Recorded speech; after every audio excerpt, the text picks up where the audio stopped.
There are over 30,000 babies born in Wales each year. 2,500 of them are born here in Swansea. New parents are often faced with the task of whether they can afford childcare, whether one of them can return to work, or whether parents can stay at home and look after their children. I'm here to chat to parents at a toddler group.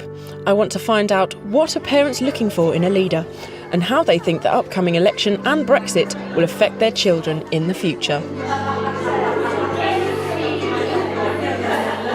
What do you think are the main issues that you're really thinking about in your voting?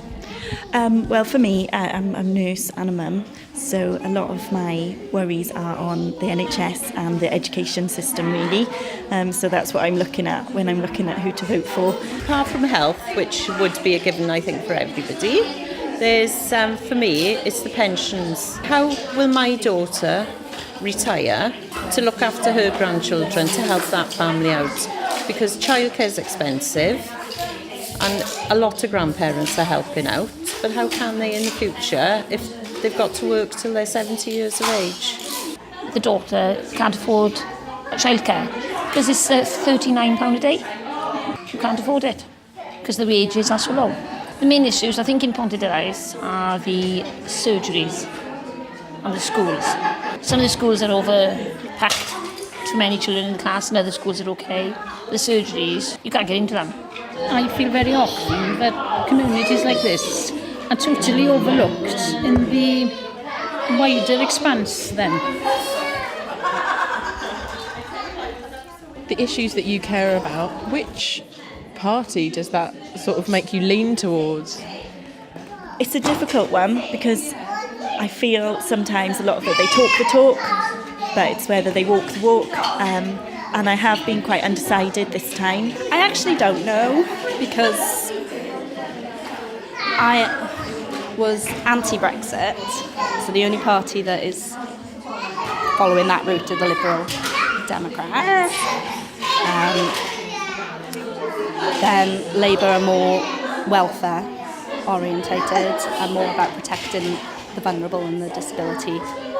So I'm torn between those. So I would say probably none of the parties at the moment are talking about the concerns that affect us.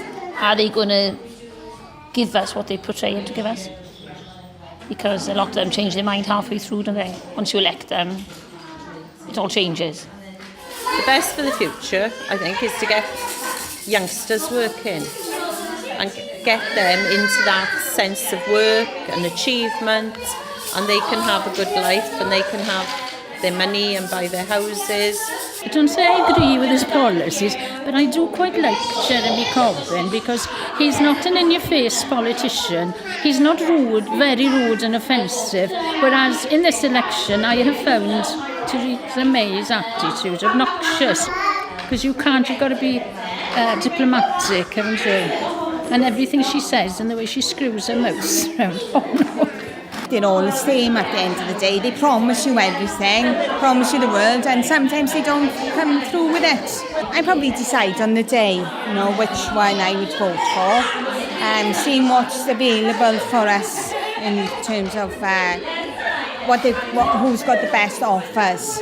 Working mums should have a lot more support than they do because things are so expensive. If they get married and want to buy houses or if they rent, people just rip them off. Everything's extortionate, isn't it? If you don't live at home, it's very pricey, and I think they should have a lot more help. They have to pay an awful lot of money to put children into childcare so that they can go and work. So then, how much money have they got at the end of the day unless they've got particularly prolific jobs?